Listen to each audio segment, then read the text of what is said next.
नंदुरबार शहरातील इलाही चौक येथे समाजवादी पक्षाचे महाराष्ट्र प्रदेशाध्यक्ष अबू आझमी यांच्या उपस्थितीत भव्य जाहीर सभेचे आयोजन करण्यात आले। या सभेला पक्षाचे कार्यकर्ते, पदाधिकारी तसेच नागरिकांनी मोठ्या संख्येने उपस्थिती लावली। त्यामुळे संपूर्ण परिसरात उत्साहाचे वातावरण पाहायला मिळाले। यावेळी अबू आझमी यांनी राज्यातील बेरोजगारी, महंगाई, शिक्षण, आरोग्य तसेच अल्पसंख्याकांच्या विविध प्रश्नांवर भाष्य केले। जनतेच्या हक्कासाठी समाजवादी पक्ष सातत्याने संघर्ष करीत राहील असेही त्यांनी सांगितले। तसेच सरकारच्या धोरणांवर टीका करत सर्वसामान्य नागरिकांच्या समस्या सोडवण्याची गरज त्यांनी व्यक्त केली। या कार्यक्रमाचे आयोजन समाजवादी पक्षाचे जिल्हाध्यक्ष पप्पू कुरेशी यांच्या नेतृत्वाखाली करण्यात आले होते। सभास्थळी पक्षाच्या झेंड्यांनी आणि घोषणाबाजीने वातावरण दणाणून गेले होते। अबू आझमी यांच्या भाषणाला उपस्थित नागरिकांनी उत्स्फूर्त प्रतिसाद दाखवला। या सभेमुळे नंदुरबारच्या राजकीय वर्तुळात चर्चांना उधाण आले असून आगामी राजकीय घडामोडीसाठी ही सभा महत्त्वाची मानली जात आहे। महाराष्ट्र टीव्ही 24 करिता मिर्जा आफिक, नंदुरबार। मैं आपको यकीन दिलाता हूं, आपके बाल को बांका नहीं होने दूंगा। पहले मैं मरूंगा, बाद में आपका बाल बांका होगा। मैं कभी कौम का सौदा नहीं करूंगा। मैं बिजनेसमैन हूं, मैं व्यापारी हूं। मैं पैसा कमाने नहीं आया, पैसा खर्चा करने आया हूं।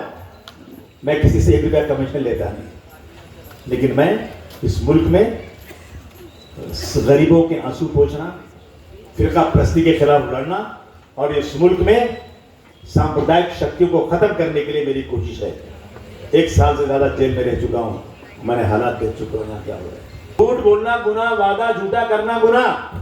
मेरी क्या हैसियत, मुझे डांट देंगे मैं चला जाऊंगा। लेकिन अगर आप वादा करते हो हाथ उठा कर, तो वादा खिलाफ मत करना। आप बोलो दोनों हाथ उठा कर साथ दोगे नहीं दोगे? कितने लोग देंगे? सभी देंगे आसिम भाई, सभी देंगे इंशाल्लाह। हुआ है कि नहीं हुआ है? बस में देखिए आप शाम को, मुंबई में देखिए आप, तो जितने सीट पर बैठते हैं उससे ज्यादा खड़े होकर जाते हैं।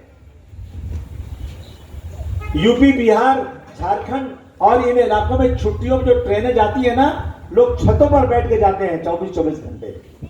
उसमें कलेजा नहीं पड़ता। ये बजरंग दल के लोग बेचारे कहीं भैंस को, कहीं गाय को, कहीं बैल को, कहीं क्या है इस मुल्क के अंदर? ये मस्जिद के बाहर नमाज नहीं पढ़ने देंगे। कौन मस्जिद? यहां नहीं, आप सऊदी चले जाइए, दुबई चले जाइए, कुवैत चले जाइए, दुनिया में कहीं भी चले जाइए, जुमा के दिन मस्जिद में, जुमा के दिन हो या ईद का हो या बकरीद हो, उस दिन जितनी बड़ी से बड़ी मस्जिदें भर जाती है और मजबूर होकर थोड़ी देर के लिए लोग बाहर नमाज पढ़ने आते हैं। आते हैं कि नहीं? खुशी से नहीं आते, मजबूरन आते हैं। लेकिन कह दिया अगर कोई बाहर नमाज पढ़ेगा तो उसका पासपोर्ट कैंसिल करके उसको जेल भेज दिया जाए। जिन्होंने जान देकर मैं के देखे खतरे के लिए तरसाए जाते, कोई सुनने वाला नहीं। ये लड़ाई लड़नी है। माली से अदावत है पर शायदाए चमन हूं मैं। माली से अदावत है पर शायदाए चमन हूं मैं। सरकार का दुश्मन हूं पर वफादार वतन हूं मैं। सरकार का दुश्मन हूं पर वफादार वतन हूं मैं। माली कभी रुतबे में चमन हो नहीं सकता। मोदी का मतलब तो वतन हो नहीं सकता। मोदी को बदलेंगे तो वतन फिर भी रहेगा, माली को बदलेंगे तो चमन फिर भी रहेगा। साथियों, मुंबई में एक ब्लास्ट हुआ था ट्रेन का, और जिस दिन ब्लास्ट हुआ था ना, उस दिन मैं पहले खासदार था, एमपी था।